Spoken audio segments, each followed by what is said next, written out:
യേശുവെ സ്തോത്രം, യേശുവെ നന്ദി. അമ്മയ്ക്കും തിരുക്കുമാരനും കോടാനുകോടി സ്തുതിയും സ്തോത്രം അർപ്പിക്കുന്നു. എൻ്റെ പേര് ഷിജി ബ്ലസൻ. ഞങ്ങൾ 2019 ഓഗസ്റ്റിലാണ് ആദ്യമായിട്ട് ഇവിടെ വന്ന് ഉടമ്പടി എടുത്തത്. എൻ്റെ ഹസ്ബൻഡ് കിട്ടിയ രോഗസൗഖ്യത്തിന് വേണ്ടിയാണ് ഞങ്ങൾ ഇന്നിവിടെ സാക്ഷ്യം പറയാൻ നിൽക്കുന്നത്.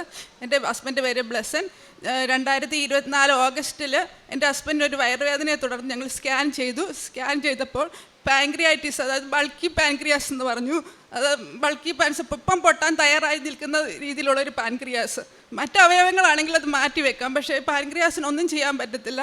ഞങ്ങൾ നെറ്റിലൊക്കെ നോക്കിയപ്പോൾ ലൈഫ് ത്രെട്ടനിങ് ഡിസീസ് എന്നാണ് കാണിച്ച്, ഏത് സമയത്തും എന്ത് സംഭവിക്കാവുന്നു. ഞങ്ങൾ പെട്ടെന്ന് ലൈറ്റ് ക്യാൻഡിൽ പ്രയർ റിക്വസ്റ്റ് ഇട്ടു, അമ്മ മാതാവിനോട് പ്രാർത്ഥിച്ചു. ഞങ്ങൾ കാശ് രൂപവും തൈലവും വിശുദ്ധൈലവും പുരട്ടി പ്രാർത്ഥിച്ചു. ഞങ്ങൾ സ്കാൻ റിസൾട്ടുമായിട്ട് ഹോസ്പിറ്റലിൽ ചെന്നപ്പോൾ പെട്ടെന്ന് അഡ്മിറ്റ് ആവണമെന്ന് പറഞ്ഞു. അഡ്മിറ്റ് ആവാൻ അപ്പം 24 hours മുന്നേ ഉള്ള റിസൾട്ട് ബ്ലഡ് ടെസ്റ്റ് എല്ലാം ചെയ്തപ്പം 3 ഇരട്ടി ഹൈ ആണ് എല്ലാ വാല്യൂസ് കാണിക്കുന്നത്. അപ്പം അഡ്മിറ്റ് ആവാൻ പറഞ്ഞത്, റിസൾട്ടുമായി ചെന്നപ്പം 24 hours കഴിഞ്ഞത് കാരണം വീണ്ടും റിപ്പീറ്റ് ചെയ്യണമെന്ന് പറഞ്ഞു.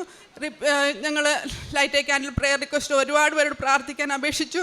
എല്ലാത്തിനും ഫലമായിട്ട് റിസൾട്ട് വന്നപ്പോൾ പകുതിയായിട്ട് കുറഞ്ഞു.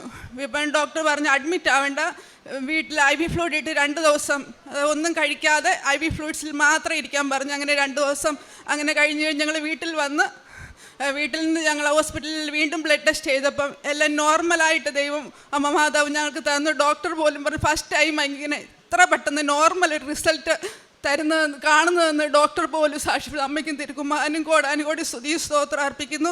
അത് കഴിഞ്ഞിട്ടും പക്ഷേ ഹസ്ബൻഡിൻ്റെ വയറുവേദന പൂർണ്ണമായി മാറുന്നില്ല. അങ്ങനെ ഡോക്ടർ പറഞ്ഞു CT സ്കാൻ ചെയ്യാൻ. CT സ്കാൻ ചെയ്തപ്പോൾ പാൻക്രിയാസ് നോർമൽ പാൻക്രിയാസ് കാണിക്കുന്നു, പക്ഷേ പ്രോസ്റ്റേറ്റിസിന് വീണ്ടും കംപ്ലൈൻറ്റ്. അപ്പോൾ അതും വീണ്ടും അതിൻ്റെ ബ്ലഡ് ടെസ്റ്റ് എല്ലാം ചെയ്തപ്പം അതും എല്ലാം നോർമൽ, പ്രായത്തിൻ്റെതായിട്ടുള്ള കുഴപ്പങ്ങളേ ഉള്ളൂ, മറ്റു കുഴപ്പങ്ങളൊന്നും ഇല്ലെന്ന് പറഞ്ഞു. പക്ഷേ വയറുവേദനയ്ക്ക് ഒരു കുറവുമില്ല. വീണ്ടും ഡോക്ടർ പറഞ്ഞെങ്കിൽ എൻഡോസ്കോപ്പി ആൻഡ് കൊളോണോസ്കോപ്പി ചെയ്യാൻ പറഞ്ഞു. അതിൽ അപ്പോൾ ഞാൻ അമ്മ ഈ സമയത്തെല്ലാം ഞങ്ങൾ ഈ കാശ് രൂപവും തൈലവും മാത്രമേ ഉപയോഗിച്ചിട്ടുള്ളൂ. ഡോക്ടർ പറഞ്ഞു വേദന കൂടുന്ന സമയത്ത് പെയിൻ കില്ലർ കഴിക്കും, പക്ഷേ ഞങ്ങൾ പെയിൻ കില്ലർ ഒന്നും കഴിച്ചിട്ടില്ല. ഉപ്പും തൈലവും കാശ് രൂപം വെച്ച് വയറ് വെച്ച് പ്രാർത്ഥിക്കുകയാണ് ചെയ്തിട്ടുള്ളത്. ഈ CT സ്കാൻ കഴിഞ്ഞ് അതിന് എൻഡോസ്കോപ്പി കൊളോണോസ്കോപ്പിയിൽ യൂസോഫാഗൈറ്റിസ് എന്ന് കാണിച്ചു. അത് ഷുഗർ കൂടുതലായത് കാരണം ഇൻഫെക്ഷൻ ആയതാണ്, ഫംഗൽ. അതാണ് ഞാൻ അമ്മ മാതാവിനോട് എപ്പോഴും പ്രാർത്ഥിച്ചു, ദൈവമേ യഥാർത്ഥ രോഗം കണ്ടുപിടിച്ച് അതിന് ചികിത്സിക്കാൻ കഴിഞ്ഞു, പക്ഷേ മാരക രോഗങ്ങളൊന്നും ആയിരിക്കരുത് എന്ന്. അതുപോലെ തന്നെ ഒരു ഫംഗൽ ഇൻഫെക്ഷൻ ആയിരുന്നു. അതിന് മരുന്ന് കഴിച്ചപ്പോൾ പൂർണ്ണമായി സൗഖ്യം തന്നു.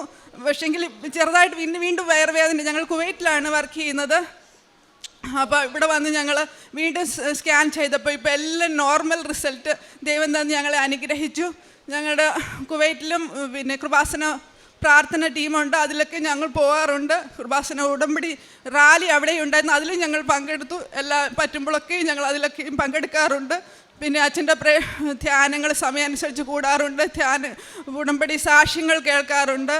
ഞങ്ങളുടെ പ്രേക്ഷിത പ്രവർത്തനം ഞങ്ങൾ ഇവിടുന്ന് പോകുമ്പോൾ പത്രങ്ങൾ വാങ്ങിച്ചുകൊണ്ട് പോകും. ഞങ്ങളോട് അറിയാവുന്നവരോടൊക്കെ ഞങ്ങൾ കൃപാസന അമ്മയെപ്പറ്റി പറയാറുണ്ട്.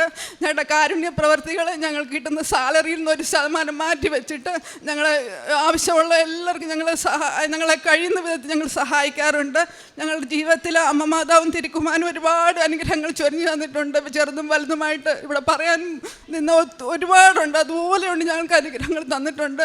ഞങ്ങളുടെ കുടുംബമായിട്ട് ഞങ്ങളെ ദൈവമാതാവും ഞങ്ങളെ ഉയർത്തി അമ്മ മാതാവും ദൈവത്തോട് കൂടുതൽ അടുക്കുവാൻ സഹായിച്ചു. ഇതിനെല്ലാം കർത്താവിനും ഇതിനും കോടാനുകോടി സ്തുതി സ്തോത്രം അർപ്പിക്കുന്നു.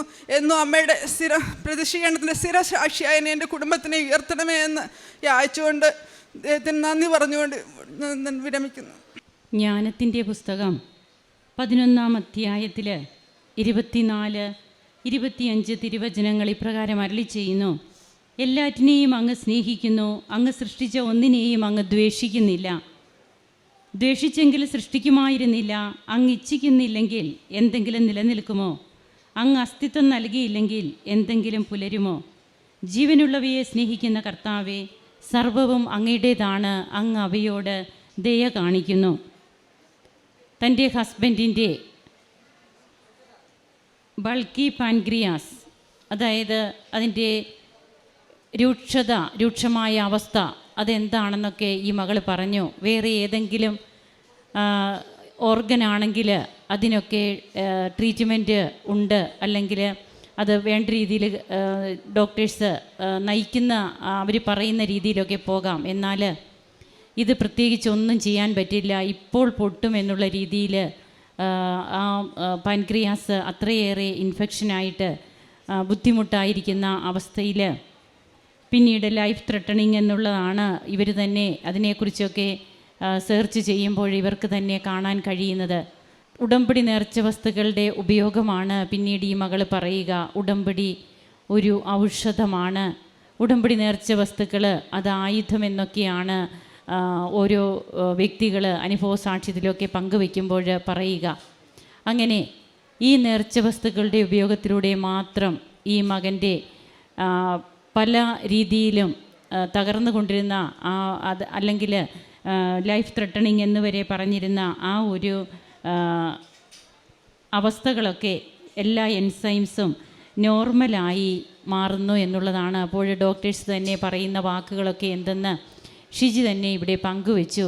അങ്ങനെ ഹസ്ബൻഡ് നോർമൽ ലൈഫിലേക്ക് വന്നു. സ്കാനിങ്ങിലൊക്കെ ഇത് എത്ര പെട്ടെന്നാണ് ഇതൊക്കെ നോർമലായത് എന്നുള്ളതാണ് ഡോക്ടേഴ്സ് പങ്കുവെച്ചതെന്നാണ് ഈ മകൾ ഇവിടെ പറയുന്നത്.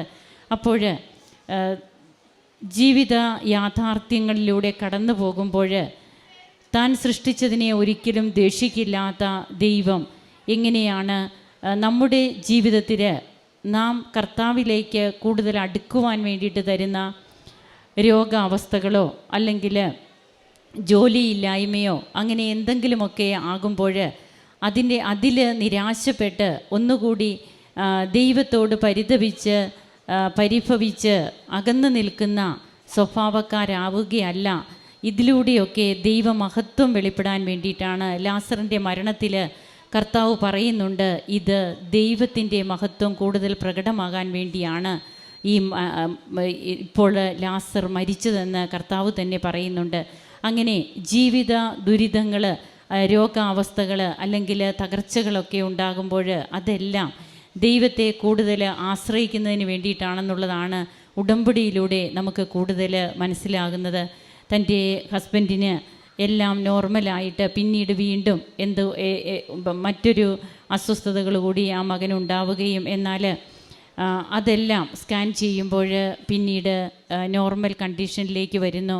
എല്ലാറ്റിനും ഉടമ്പടി നേർച്ച വസ്തുക്കൾ മാത്രം തങ്ങൾക്ക് ഇന്ന് സമാധാനമായിട്ട് സന്തോഷമായിട്ട് ജീവിക്കാൻ കഴിയുന്നു. ഉടമ്പടി ഉള്ളതുകൊണ്ട് തന്നെ തങ്ങളുടെ ജീവിതത്തിൽ കൂടുതൽ സമാധാനമുണ്ട്, സന്തോഷമുണ്ട്. അതുപോലെ കർത്താവിനെ പ്രഘോഷിക്കുന്നവരായിട്ട് തങ്ങളായിരിക്കുന്ന ഇടങ്ങളിൽ എങ്ങനെയാണ് ഇന്ന് ഉടമ്പടിയുടെ മക്കൾ വ്യാപരിക്കുക. അതായത് ഇവിടെ നമുക്ക് കാണുവാൻ കഴിയുക ഭാരലഘുത്വമാണ്. ഒരു വലിയ ഭാരമായിട്ട് തങ്ങളുടെ കുടുംബത്തെ ബാധിച്ച ഹസ്ബൻഡിൻ്റെ ഈ ഒരു രോഗാവസ്ഥ പിന്നീട് വളരെ ഒരു തൂവലിൻ്റെ കനത്തിൽ മാത്രം ദൈവം എടുത്തു മാറ്റുന്നു. ദൈവത്തിന് മാത്രം നമ്മുടെ ജീവിതത്തിൽ പ്രവർത്തിക്കാൻ കഴിയുന്ന ഇടങ്ങളാണ്. അങ്ങനെ ദൈവത്തെ മഹത്വപ്പെടുത്തിക്കൊണ്ട് ഈ കുടുംബം കർത്താവിന് നന്ദി അർപ്പിക്കുമ്പോൾ ഉടമ്പടി എന്ന് പറയുന്നത് അത് ഉടമ്പടി എടുക്കുന്നത് കൊണ്ട് മാത്രം ഉടമ്പടി ആകുന്നില്ല. ഉടമ്പടി ജീവിക്കുമ്പോഴാണ് കർത്താവുമായിട്ടുള്ള ഒരു ബന്ധത്തിലേക്ക് നാം വരിക. ഈ ഒരു വ്യക്തിബന്ധത്തിൻ്റെ ദൃഢത ഉണ്ടെങ്കിൽ മാത്രമേ നമുക്ക് ചോദിക്കാനും കൂടി അവകാശമുള്ളൂ. അപ്പോൾ നാം ചോദിക്കുമ്പോഴാണ് അത് ഏറ്റവും ഉചിതമായ സമയത്ത് നമ്മുടെ ജീവിതത്തിൽ ദൈവിക ഇടപെടലുകളായിട്ട് കൃപയുടെ വർഷമായിട്ട് തമ്പുരാൻ നമ്മുടെ ജീവിതത്തിലും ഇടപെടുക. അമ്മ നമുക്ക് വേണ്ടി മധ്യസ്ഥം വഹിക്കുന്ന എല്ലാ അനുഭവങ്ങൾക്കും നമുക്ക് നന്ദിയുള്ളവരാകാം. കരങ്ങളടിച്ച് നമുക്ക് ദൈവത്തെ മഹത്വപ്പെടുത്താം. യേശുവേ നന്ദി, യേശുവേ സ്തുതി, യേശുവേ ആരാധന. അത്യപൂർവ ദൈവാനുഭവങ്ങൾ ഇനി നിങ്ങൾക്കും സ്വന്തം. ഈ യൂട്യൂബ് ചാനൽ ഇതുവരെ സബ്സ്ക്രൈബ് ചെയ്തിട്ടില്ലെങ്കിൽ ഇപ്പോൾ തന്നെ സബ്സ്ക്രൈബ് ചെയ്യുക. ഈ വീഡിയോ ഇപ്പോൾ തന്നെ നിങ്ങളുടെ സുഹൃത്തുക്കൾക്ക് ഷെയർ ചെയ്തുകൊണ്ട് കർത്താവിൻ്റെ പ്രേക്ഷിതരാകുക.